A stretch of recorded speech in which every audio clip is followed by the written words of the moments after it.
আবারও মিথ্যে কথা, ওর নাকি অ্যালার্জির প্রবলেম ছিল। তো তোমরাই একটা জিনিস ভাবো, সেই মানুষটা আমার বাড়িতে একটা বছর আমার সাথে ছিল, কই আমি তো কোনোদিন দেখিনি যে তার অ্যালার্জির প্রবলেম আছে।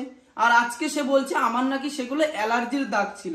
তো তোমরা একটা জিনিস ভাবো, যে মানুষটাকে নিয়ে আমি একটা বছর ছিলাম, যদি তার অ্যালার্জির প্রবলেম হতো সে একবার হলেও তো আমাকে বলতো যে আমার বাড়িতে থাকতে হলে তার একদিন হলেও সেই অ্যালার্জির প্রবলেমটা হতো। কিন্তু কই আমি তো কোনোদিনও দেখিনি যে তার অ্যালার্জির প্রবলেম আছে। আর দ্বিতীয় কথা, যদি অ্যালার্জির প্রবলেম হয়ে বা থাকে, আমি যখন তার মা, তার পিসি বা তার সামনে আমি এত বড় একটা জিনিস বলছি যে তোমার গলায় বুঝছে এগুলো লাভ বাইট কে দিয়েছে, তাহলে সে তখন জোর গলায় বলতে পারতো যে এগুলো আমার অ্যালার্জির প্রবলেম, কেন বলিনি? আর দ্বিতীয় কথা, ও বলল ও সারাটা দিন ওর পিসি বাড়িতে ছিল, কিন্তু আমি সকাল 10টার সময় জামাইবাবুর সাথে যখন কথা হয়, ও জামাইবাবু বলে আমি 10টার সময় DN5 ওকে আমি তুলে দিয়েছি, ও বাড়ি চলে গেছে। আমি সেই মানুষ, যদি হয়তো তোমরা বিশ্বাস না করো, এরও আমি একটা ক্লিপ দিয়ে দেবো। জামাইবাবু যেটা বলেছিল যে আমি সকাল 10টাকে বাসে তুলে দিয়েছি। আমার বাড়ির থেকে সকালে চলে গেছে, কাজ কি তুমি ছেড়ে দিয়ে গেছিলে কি এমনি বাসে চলে এসেছে? না, আমি ওকে বাসে তুলে দিয়েছিলাম মোড় থেকে DN5-এ। তো বাড়ি চলে এসেছে তাই? হুম।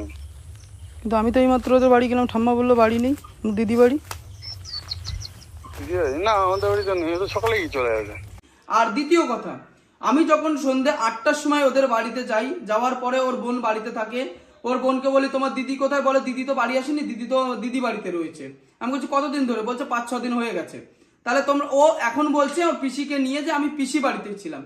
তা আমার কথা হচ্ছে, আমাকে হয়তো মানলাম মিথ্যে কথা বলতে পারে, কিন্তু নিজের বোনকে কোনোদিন তো বলবে না যে আমি পিসি বাড়িতে রয়েছি, আমি একটু পরে বাড়িতে আসছি। যেহেতু ও ভিডিওর মধ্যে বলছে আমার বাড়ির 2-3টে বাড়ির পর আমার পিসি বাড়ি। তো তোমাদের আমি এবার ওর বোনকে ও কি বললো যে ও কোথায় রয়েছে, সেটা আমি তোমাদের ওর বোনের ক্লিপ তোমাদের ভিডিওর মধ্যে দিয়ে দিচ্ছি, তোমরা শুনে নাও। হ্যালো হ্যালো,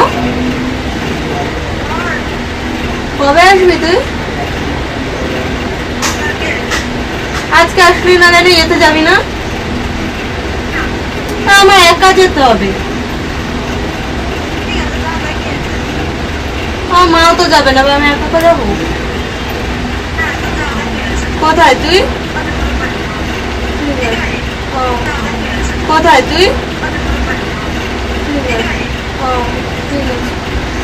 তো তোমরা শুনতে পেলে রেকর্ডিং গুলো, এবং কি ওর জামাইবাবু আমাকে সকাল 10টার সময় বলছে আমি বাসে তুলে দিয়েছি, এবং সন্ধ্যে 8টার সময় ওর বোনকে দিয়ে আমি ফোন করাই, সেটাও শুনলে তোমরা যে ওর বোনকেও নিজে বলেছে যে আমি দিদি বাড়িতে রয়েছে, আমি সকালে বাড়িতে আসবো। কিন্তু তারপরে যখন আমি ওদের বাড়িতে চাপ দিই যে মেয়ে কোথায় আছে, মেয়েকে তোমরা বাড়িতে আনো, আমি মেয়েকে দেখতে চাই, যেহেতু মেয়ে ওর জামাইবাবু বাড়িতে নেই, ও বলছে ওর বোনকে বলছে যে আমি দিদি বাড়িতে রয়েছে, আমি সকালে বাড়ি আসবো, কিন্তু অরিজিনালি সেখানে নেই, কেন কি তার জামাইবাবু আমাকে বলে দিয়েছে সে আমাদের বাড়িতে নেই। তারপরে ওদের বাড়িতে যখন আমি চাপ দিই, তখন ওর মা বাবা হয়তো তাকে ডেকে নিয়ে আসে, নিয়ে আসার পরে সেই রাত্রিরে দেখি ওর গলায় বুঝছে সব জায়গায় লাভ বাইট। সেটা দেখার পরে আমি ওদের বাড়িতে অনেক ঝামেলা হয়, সেটা রেকর্ডিং তোমাদের হয়তো এর ভিডিও, আগের ভিডিওতে দেখেছি, তোমরা হয়তো বিশ্বাস করবে না। তো এই ভিডিওটার মধ্যেও আমি পুরো রেকর্ডিংটা দিয়ে দিচ্ছি, তোমরা একবারও হলে দেখবে যে রেকর্ডিংয়ের মধ্যে ও কখনো কি বলেছে যে আমার অ্যালার্জির প্রবলেম আছে, এগুলো আমার চুলকানোর দাগ। তাহলে আমি যদি এত বড় একটা অপরাধ তাদের বাড়ির পরে দাঁড়িয়ে দিচ্ছি, তাহলে সে মানুষটা একবারও হলে বলতো। আর আজকে লুকানোর জন্য বলছে আমার অ্যালার্জির প্রবলেম আছে। তাহলে কেন এতদিন যখন আমার সাথে ছিলিস, কোনোদিন তো আমি তোর এই অ্যালার্জির প্রবলেমটা দেখিনি, আর আজকে তুই হঠাৎ করে বলে দিচ্ছিস আমার অ্যালার্জির প্রবলেম আছে? তুমি আসামি, তোমাকে ছেড়ে আসে কি করে সেটা বলো তুমি। ভালোবাসলে মানুষ মানুষকে ছেড়ে যায়। বাড়িতে নাই, বাড়িতে জানো তামাশা না করা, এটা তোমার পূর্ব পাড়া না, এটা দক্ষিণনারায়ণপুর। এখানে নাটক চলে না। আমি তোমার ছেলে, তো আমি তোমারই বলছি, আজকে যদি তুমি ছেলে, শোনো শোনো, অনেক আদর করেছি আজকে, আমি তোমার ছেলে হয়ে বলছি, আজকে তোমার বৌমা যদি অন্য কারোর সাথে সারাটা দিন ঘুরে আসতো, তুমি মেনে নিতে সেটা? হ্যাঁ মানতাম। তুমি মেনে নিবে? আমার বিশ্বাস থাকলে আমি মানবো। তাহলে গলায় যে লাভ বাইট এগুলো সারাটা দিন জামাইবাবু ফোন করে বলেছে, সকালবেলা 10টার সময় আমি বাসে উঠিয়ে দিয়েছি, দুপুরবেলা এসে তিশারকে ফোন করেছি, বলে আমি তার দিদি বাড়ি রয়েছি, আমি কালকে সকালে বাড়ি আসবো, পরের ক্ষণ দেখি বাড়ি চলে এসেছে। তাহলে সারাটা দিন কোথায় ছিল তুমি বলো, মা মেনে নেবে? হিসাব রাখতে বলিনি, তুমি মেনে নেবে? তুমি বলো মা। বুম্বাকে আমি হিসাব রাখতে বলিনি, আমি তো তার স্বামী, আমি তো হিসাব রাখবোই। আমরা বাবা মা রয়েছে আমার বাড়িতে, যেখানে খুশি গেছে, আমি তো তার স্বামী।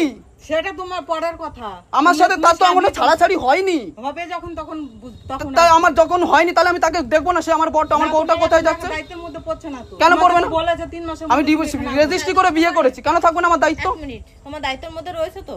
তোমায় আমি প্রথমে বলেছি আমি এখানে থাকবো, আমার জামা প্যান্ট গুলো এনে দাও, তোমার তখন দায়িত্ব ছিল না যে আমার জামা প্যান্ট গুলো আমি দিয়ে আসি? তোমার তো টাকা রয়েছে, তুমি কিনে নাও, তোমার টাকা খরচা করো, আমি তো বারণ দিছি কোন সময় যে তুমি টাকা খরচা, মানে ওই টাকা তুমি তোমাদের যে রয়েছে তুমি খরচা সব খরচা করো। তোমার খাতায় কমসে কম 1 লাখ দিয়ে রেখে দিছি, তুমি খরচা করো।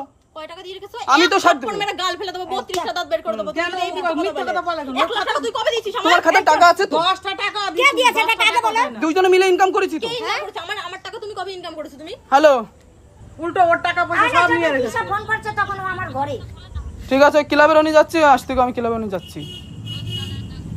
দুদিন বাদে বাদে হ্যাঁ, ঠিক আছে, এখানে ঠিক নাটক আছে। বসিয়ে রেখেছে। এটা যেন ওদের পূর্ব পাড়া। আজকে আমার জায়গায় তোমার বৌমা যদি এরকম সারাদিন অন্য কারোর সাথে গলায় লাভ বাইট বানিয়ে নিয়ে আসতো, তুমি মেনে নেবে? মেনে নেবে? আমার জায়গায় তুমি হলে মেনে নেবে? আমার মা ছাড়লাম, তুমি মানবে? আমি তো বলছি না তোমার নামে ছেড়ে দিতে। তুমি মানবে? তুমি বৌমা, তোমার বৌমা, মানার দরকার নেই, তুমি বাড়ি যাও। তোমার মেয়ে সারাটা দিন অন্য ছেলের সাথে ঘুরে আসছে, তুমি মেনে নেবে? ঠিক আছে, তাহলে গলায় সব কি? যা খুশি তাই হবে। আমি চুলকে করি, কেউ এসে করে দিক, এগুলো যা চুলকে? করে দিক, আমার এগুলো ব্যাপার। চুলকানি হয়? যা হবে সে এগুলো আমার চুলকানো ব্যাপার। হয়? তুমি বোঝো তো লাভ বাইট হয়, তুমি তোমার বোঝা নিয়ে সোজা রাস্তায় চলে যাও। বলে দিক মেনে নেবো, আমার মেয়ে যা খুশি করবে বলে আমি তো দিক। বললামই। তুমি ও মেনে নেবে? এখন এখানে রয়েছে, ওইখানে তুমি দেখতে আসবে। মানে আমি ওর বউ, বোন না, আমি ওর স্বামী না। এখন তোমাকে আমার ডিভোর্স হয়েছে, আমার ডিভোর্স হয়নি। লোকজন নিয়ে আসছো, লোক জানে তোমাকে বলে দিয়েছে, তুমি হ্যাঁ, লোকজন বলে নিয়ে আমাকে কি বলেছে, আসা যা করবে তুমি, বলেছি তো এই কথাটা। তা আমি তো দেখতে এসেছি, তাহলে আমার বউ কোথায়? তাহলে কি তোমাকে এসে তো দাপট দেখাতে বলে। দাপট তো আমি দেখাচ্ছি না। তা কি দেখাচ্ছ? তুমি তো বলছো আমার মেয়ে যেখানে খুশি সেখানে করবে, আমি তো তার স্বামী, তা আমি শুনবো না আমার বউটা কোথায় গেছে? ওর বাবা আসুক, তারপরে আমি শুনবো। আমি তো ওগুলো শুনিনি। না না, এই যে গলায় যেগুলো তোমাকে দেখিয়ে গেলাম, গলায় যেগুলো, তুমিও জানো যে গলায় এগুলো কি হয়েছে। কি হয় এগুলি? এত প্রথম শুনলাম এগুলি। গলায় কি এগুলো তুমিও জানো, এগুলো গলায় কি, কেন ছেলের সাথে থাকলেই গলায় হয়েছে, এগুলো এমনি হয়নি, এগুলো বলে রাখলাম। তোমরা তো রেকর্ডিং গুলো শুনলে, শোনার পরে আজ আমি এটা বলতে চাই, আজকে আমি এতই খারাপ হয়ে গেছি কেন? এর আগে আমাকে 2 বছর আগে যতক্ষণ ডিভোর্স হয়ে গেছিল, তখন কি আমার এই খারাপগুলো তার চোখে পড়িনি? কি সেদিন সে ভিডিও করতে পারিনি? আর আজ যেই আমি বিয়ে করেছি 2 দিন হতে পারলো না, আর আজকে আমি এত খারাপ হয়ে গেছি, এত আমার খারাপ, আমি চরিত্রহীনী, আমি এখানে মদ খেয়ে পড়ে থাকি, সেগুলো কি আজকে মনে পড়ছে? কেন 2 বছর আগে তার মনে পড়িনি? আর আজকে বিয়ে করতে পারলাম না বলে আমি সবাইকে বলছে আমি এত খারাপ, আমার বাড়ির লোক খারাপ, আমার ফ্যামিলি খারাপ, কেন এখন সেগুলো কি মনে পড়ছে নাকি?